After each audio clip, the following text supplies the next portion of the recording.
This is a Sports Catastrophe production. Hey there, out there, ho there. It's Jeff Cutter and welcome to another Sports Catastrophe on this day. And on this day in 2005, the Champions League final was held in Istanbul. These are the champions! Sorry, I had to go there. Anyway, the song. The 2005 Champions League final was held in Istanbul. It was Liverpool and AC Milan. And it was going to be huge. Liverpool were in their sixth European Cup / Champions League final, and AC Milan were in their second final in 3 years, and 10th overall. Liverpool, this was the first time since 1985 they were in the showpiece event, and Milan were in their second final in 3 years. Both teams needed to do their job, and they did. So, anyway, it worked out for the best, if you will. A lot of people thought AC Milan was going to easily win this one. Now, of course, things weren't easy in the Champions League. You had domestic winners and cup winners and all that stuff. Now, of course, everyone had different routes ahead of themselves.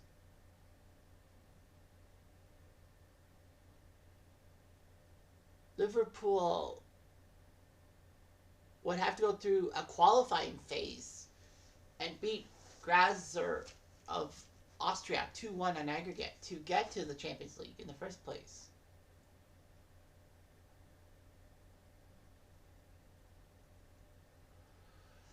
And AC Milan got the bye and moved on. Well, they took fourth in the Premier League for Liverpool, so they had to qualify through AC Milan won their group with Barcelona, Shakhtar, and Celtic. It's weird how AC Milan was better than Barcelona back in 2005. Liverpool only got 10 points in their group with Monaco, Olympiacos, and Deportivo. But based on goal differential, they took down Olympiacos on home turf to get in. It's weird how Monaco was better. I mean, Monaco did get to the final in the previous year, in 2004. But Liverpool, that big Steven Gerrard goal was huge.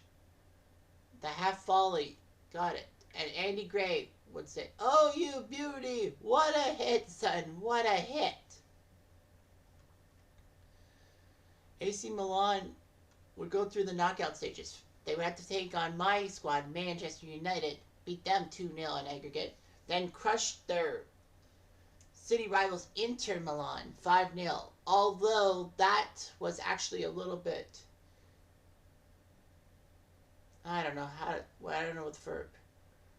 Huge because of Inter Milan fans getting pissed off and throwing flares and actually hitting the AC Milan keeper Dida in the shoulder. It was kind of melancholy.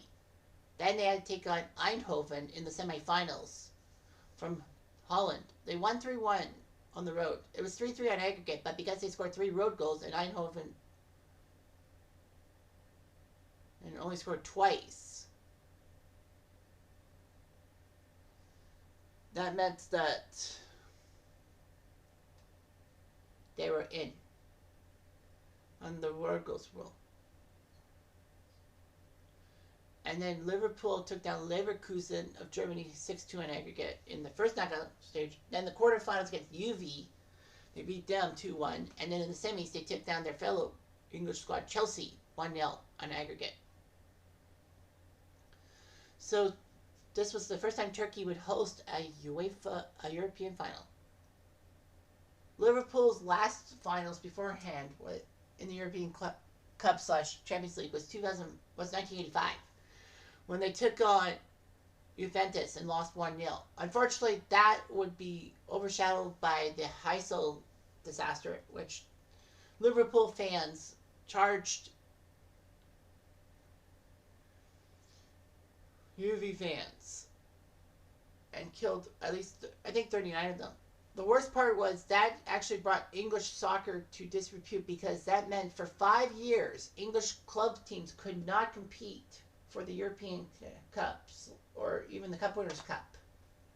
So basically, if you were good in England, you had to stay home. Well, teams from like Romania would win the title. Liverpool were looking for their fifth title. They won in 77, 78, 81, and 84. In a time when English soccer was just huge. After Liverpool's win in 1977 until like 1985, almost every year had a English champion. I mean, Nottingham Forest won twice, and that Mark and Aston Villa did too. They won a title. AC Milan were looking for their seventh title. They won in 63, 69, 89, 90, 94, and 2003.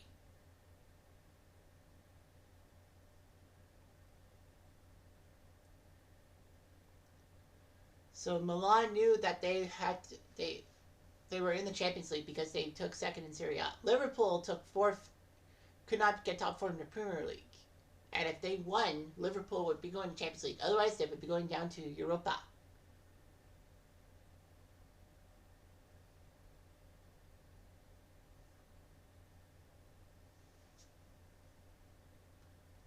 So anyway, it was just huge and all that. Milan went through with it. Milan did a 4-4-2 formation. 4 in the back, 4 in the middle, 2 forward. Liverpool went 4-4-1-1, meaning that there were 4 in the back, 4 in the middle, 1 kind of a low striker, 1 a high striker.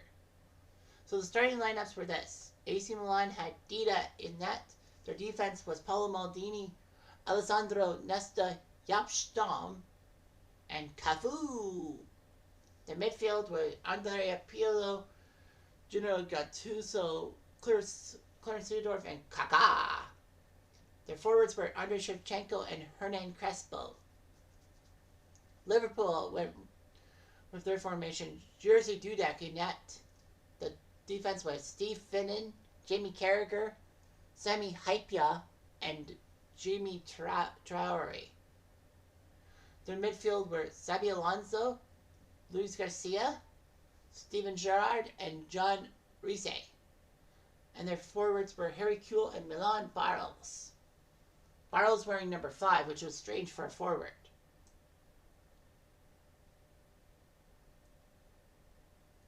But yeah, the first half started off terribly for Liverpool.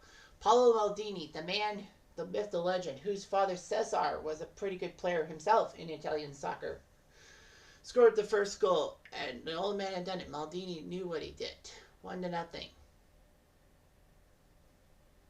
And then Hernan Crespo put up a pair of goals in the 39th and 44th minute. The Argentine was going to make it happen. The worst part for Liverpool is they had to use 2 subs early. Vladimir Schmeitzer came in for Harry Kewell, and Dietmar Hamann came in for Steve Finnan. Liverpool were basically out of it. It looked like AC Milan was going to win 3-0, and you usually don't see 3-goal comebacks in soccer in any sport, in any time. However, Liverpool would put up 3 straight goals. Steven Gerrard, the guy who kind of got them into the knockout stages with that volley against Olympiacos, scored the key goal to make it 3-1. No problems. And then Schmeitzer came in to score 3-2.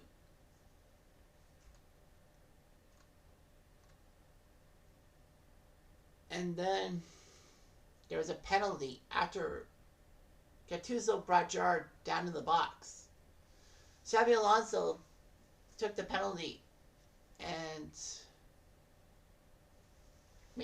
missed. However, the rebound was there. He was able to put the rebound in and made it 3-2. Well, it's now 3-3, and Liverpool had chances to take the lead. So did Milan. Both teams could not do anything. Milan were desperate. They used 2 subs before the 90 minutes were up. John Tomlinson came in for Hernan Crespo, and Serginho came in for Clarence Seedorf. Liverpool used their last substitution. You're only allowed 3, as Gil Cisse came in for Milan Barros, who got a yellow card too. Jimmy Carragher got another yellow card. Milan got no yellow cards. Extra time saw nothing. 30 minutes of play. Most goals wins. Nothing happened. Rui Costa came in for Gattuso. So it was down to those penalties that people did not like to see. So, funny thing was that Liverpool and Milan each won their last European titles through penalty shootouts.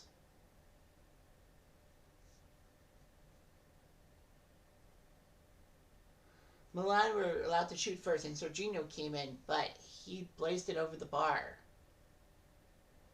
Dimer Hammond came in for Liverpool and scored to make it 1-0. Andre Pirlo tried to score, but he got it saved. Cisse made it 2-0. And then Thomason did score to make it 2-1. Riise missed his penalty. And then Kaká made it 2-2. But Schmeitzer scored to make it 3-2, which meant that Shevchenko, the Ukrainian striker, had to score to force Liverpool to use their fifth kicker, but Shevchenko missed.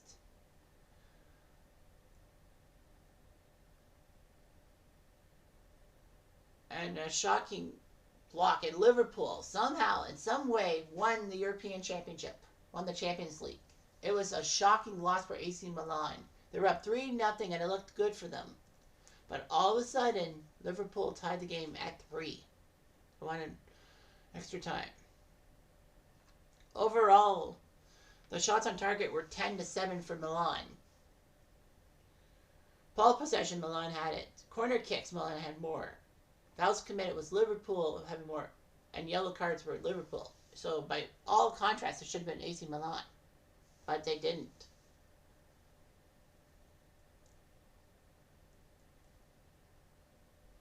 And Liverpool have won their 5th European Cup. So they did it. They were the 3rd nation to do so.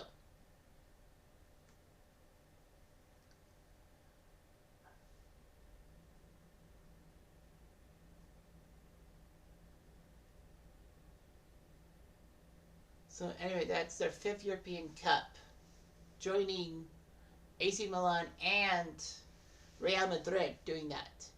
So because they won the 5th time, they would wear a multiple winner badge on their jerseys every time they do Champions League, and the right to keep the trophy. Under normal rules, they can keep the trophy for only 10 months. But because that's their 5th trophy, they get to keep that, and then they would have to commission a new one.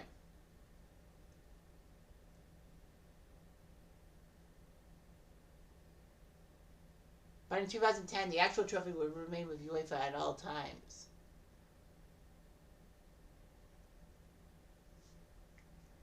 Anyway, Liverpool had about 1 million supporters at a parade, and it was huge and all that. It was just huge.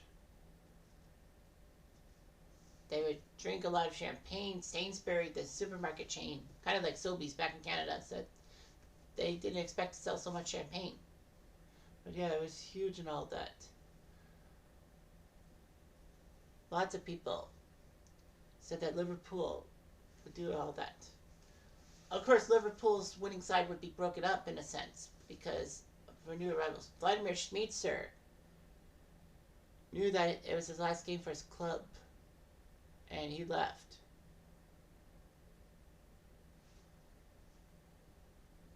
So anyway, rumors were Steven Gerrard were headed for Chelsea. But after Liverpool won the title, he said, how can I think about leaving Liverpool after a night like this? And it worked. He signed a 4-year deal with Liverpool. He would actually depart for LA Galaxy of Major League Soccer, but he never played for another English squad. The Champions League spot was still in doubt because even though they were the champions, all that. And Liverpool missed out on a Champions League spot just behind Everton.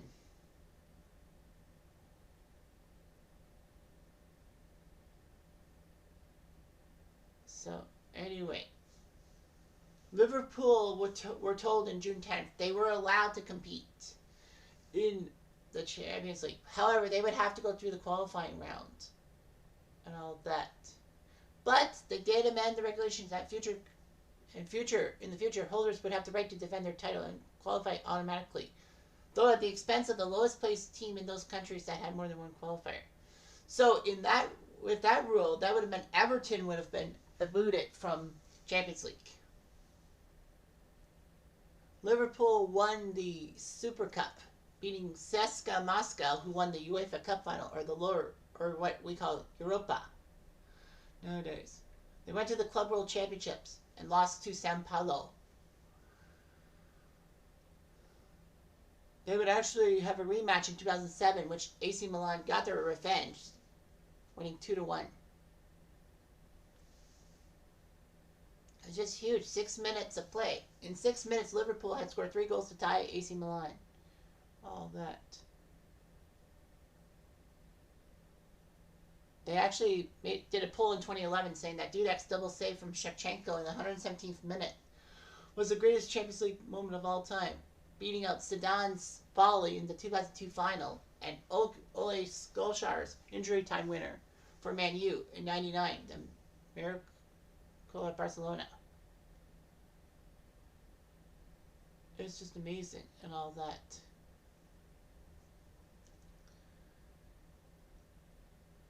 It was just amazing and all that. So, the 2005 Champions League happened. It happened.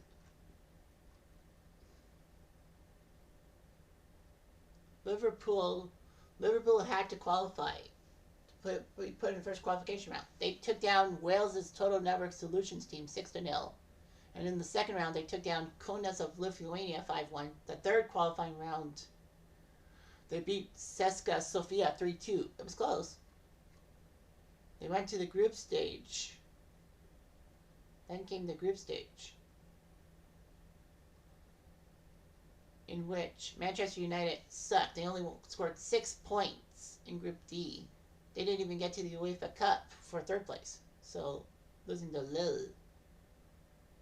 AC Milan would win Group E ahead of Eindhoven, Schalke, and Fenerbahce to move on. Liverpool won their group with Chelsea, Real Betis, and Anderlecht. So Liverpool did their job. In the round of 16, Liverpool got taken down 3-0 by Benfica, which was shocking. AC Milan would actually move on to the semifinals. After beating Bayern Munich and Lyon, they got bounced by Barcelona, who then won the 2006 Champions League final. So at least AC Milan got better than Liverpool. Liverpool would have probably faced Barcelona and probably lost, but still. Liverpool FC is hot as hell, and they did the impossible. Coming back from 3-0 down in a soccer final is hard enough, but they did it. They really did. Anyway, I'm Jeff Diamond.